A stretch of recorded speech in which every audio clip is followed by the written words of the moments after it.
Қайырлы күн, қалдарыңыз қалай, құрметті достар, әріптестер деп айтайын.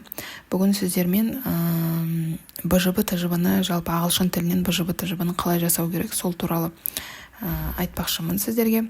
Ең басында мен осы оқу мақсаттарына қатысты видеом бар. Қазір оң жақ бұрышқа шығатын болады. Ссылкасы соны басып, ең алдымен мақсаттардың дұрыс үйлесуін, мақсаттарды дұрыс қоюды бірінші сол видеоны көріп алсаңыздар, ары қарай БЖБ ТЖБ жасау сіздерге оңай болады. Енді міне мен мақсаттарды қалай үйлестіру керек, сол видеоны түсірген кезде айтқан болатын. Міне осы мақсаттардың үйлесуіне байланысты reading, writing, listening, speaking деген сияқты біз ережені пайдалануымыз керек. Ол БЖБ-ға да, ТЖБ-ға да байланысты. БЖБ алғанда да reading мен writing, listening мен speaking, немесе listening мен writing, reading мен speaking болу керек.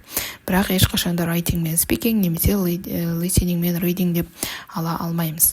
Одан кейін міндетті түрде БЖБ жасағанда да, ТЖБ жасағанда да, бізге бұрын СМК KZ-тан не берілуші еді ғой? Айтсам болады. Дайын мынандай спецификация беріледі, жаңағы әдістемелік бізге ұсынымдар. Ол БЖБ-нікі де бар, ол ТЖБ-нікі де бар. Мысалға, міне 11-ші класстықын ашатын болсақ, гуманитария варианты не. Және де бұл жерде осы жерден көшіре салуға да болатын еді. Бірақ бұл тақырыптар бізде, мысалға, бұл тақырыптарды бұл жердегі тапсырмалар біздің қазіргі өтіп жатқан тақырыбымызға, немесе біздің қазір беріп жүрген сыныбымыздың дәрежесіне, деңгейіне сәйкес келмеуі мүмкін. Сол үшін біз өзіміздің сыныбымыздың деңгейіне, дәрежесіне қарай тапсырманы өзіміз құрастыруымыз керек. Бірақ та біз ойлаймыз, бұл БЖБ ТЖБ мақсаттарын қайдан аламыз? Әрине, БЖБ ТЖБ мақсаттарын осындай әдістемелік ұсынымдардан, әдістемелік бізге берілген жаңағы әдістемелік көмекші құралдардан аламыз. Енді ең бірінші мысалға мақсатын бірінші ненікі тұр ғой?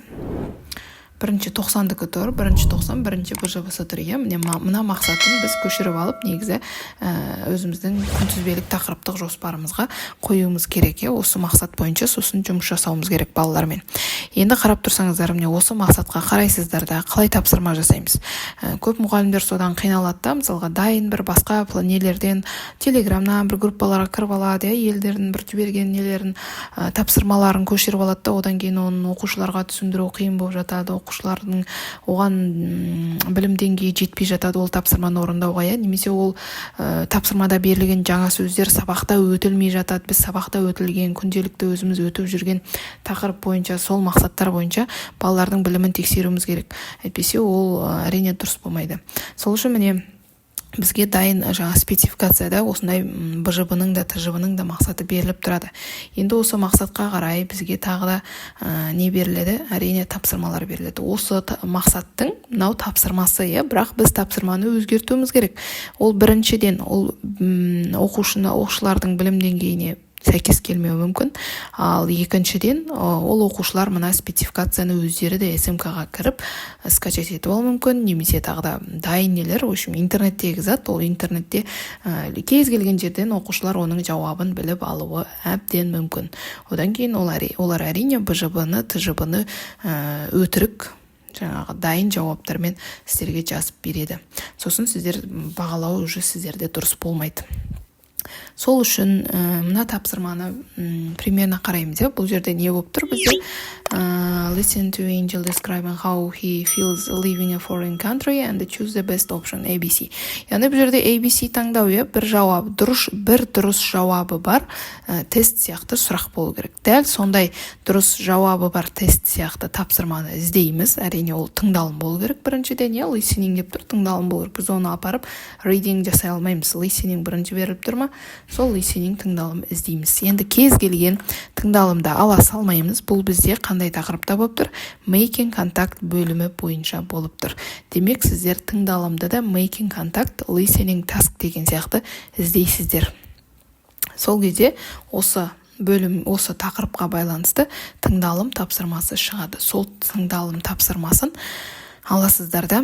Сол тыңдалым тапсырмасына қарай өздеріңіз бір 5 сұрақ, енді мына жерде мысалға 4 сұрақ, міне 5 сұрақ қана тұр. Сол 5 сұраққа тест сияқты өздеріңіз жасай салсаңыздар да болады, немесе мен жаңағы айтып кеткендей British Council сайтынан алсаңыздар да болады. British Council сайтынан қалай тапсырмаларды алу керек? Қазір оң жақ бұрышта видео ссылка тұрады, соған кіріп көрсеңіздер болады.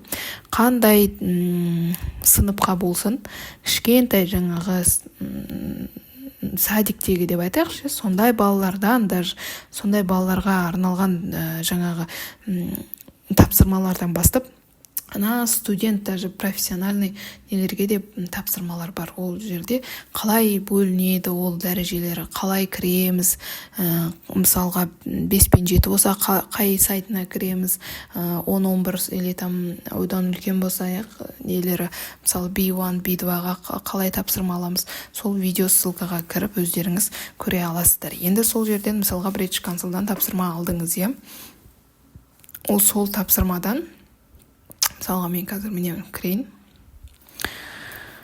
British Council Kids деп менде уже шығып тұр. Енді Kids емес, қазір үлкен нелерге кірейік. Так, Adults. Или Listening деп мен бұрын іздегем. Listening деп кірсеңіздер де болады. Осындай көгіне кірсеңіздер, міне үлкендердікі. Бұл жерде білім деңгейлерін таңдайсыздар, мысалға B1, или мына жерге сразу поисққа бағанағыдай making contact деген сияқты жазсаңыздар болады. Енді ол тура сол тақырыппен шықпауы мүмкін бәлкім, ол making contact деген біреумен контактировать, яғни біреумен қарым-қатынасқа түсу, қалай қарым-қатынас дұрыс жасау керек деген сияқты ғой. Енді сонда бізге осындай шығады екен, мысалға student discussion деген сияқты, немесе phone call from a customer. Соған байланысты әйтеуір сондай тақырыптар таңдай берсеңіздер болады. Одан осының ішінен ашасыздар да өздеріңізге подходящий сәйкес келетін тапсырманы таңдайсыздар. Міне бірінші тапсырмасы қандай екен көріп аламыз. Бірінші тапсырмасы true false екен, ол бізге келмейді. Екінші тапсырмасын көріп аламыз. Екінші тапсырмасы мысалға мынандай топқа бөлу екен, бұл да бізге келмейді. Бірақ та worksheet'ін қарап көріңіздер. Worksheet'та басқа тапсырмалар тұруы мүмкін. Міне мына жерде бір-біріне сәйкестендіру, matching, так, true false, мынандай екен. Жоқ, бұның тапсырмалары бізге келмейді. Демек, ары қарай келесісін көреміз. Сөйтіп өздеріңізге сәйкес келетін сондай тестовый задание тұрмайды. Тестовый заданиясы бар тапсырманы тауып алсаңыздар болады. Немесе listening'ін алып 5 сұрақ жасай салуға да болады ғой негізі. Міне бізде уже тестовый заданиясы бар. Міне choose the best answer деп тұр болды. Тоже осыны ABC деп жаза саласыздар ғой, көшіріп алып, worksheets деп таңдайсыздар. Міне download деп скачать етіп алуға болады. Worksheets'ті ашасыздар. Так, true false кер жоқ. Міне дайын ABC деп 3 сұрақ дайын тұр. Ары қарай енді 2 сұрақты қоссаңыздар да болады. 3 сұрақ дайын тұр. Енді бағанағы сұрға қайтадан көшейік. Бұл listening тапсырмасы бойынша болатын, Енді келесі бізде speaking тапсырмасы. Енді speakingді олар қайдан көшірсе де, олар мен ойламаймын, что үйлерінен прям дайындалып келеді деп.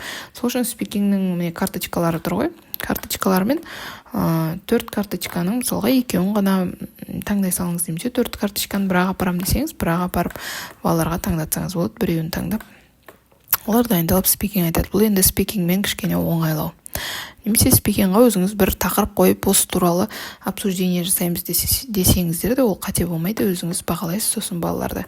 Description, обязательно мына жерде дескриптор жасап қою керек, өзіңіз бағанағы неден British Council'дан ұмытып кетпеңіз, ананың орнына дескрипторды жасап қоюға, міне осылай жасауға болады.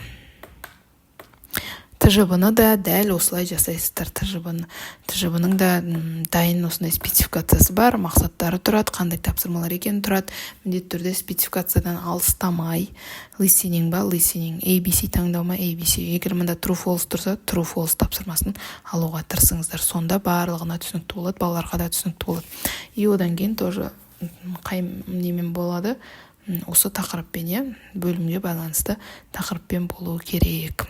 Егер барлығы түсінікті болса, міндетті түрде каналыма тіркеліп алыңыздар, лайк басып, комментарий жазуды ұмытпаңыздар. Барлықтарыңызға рахмет.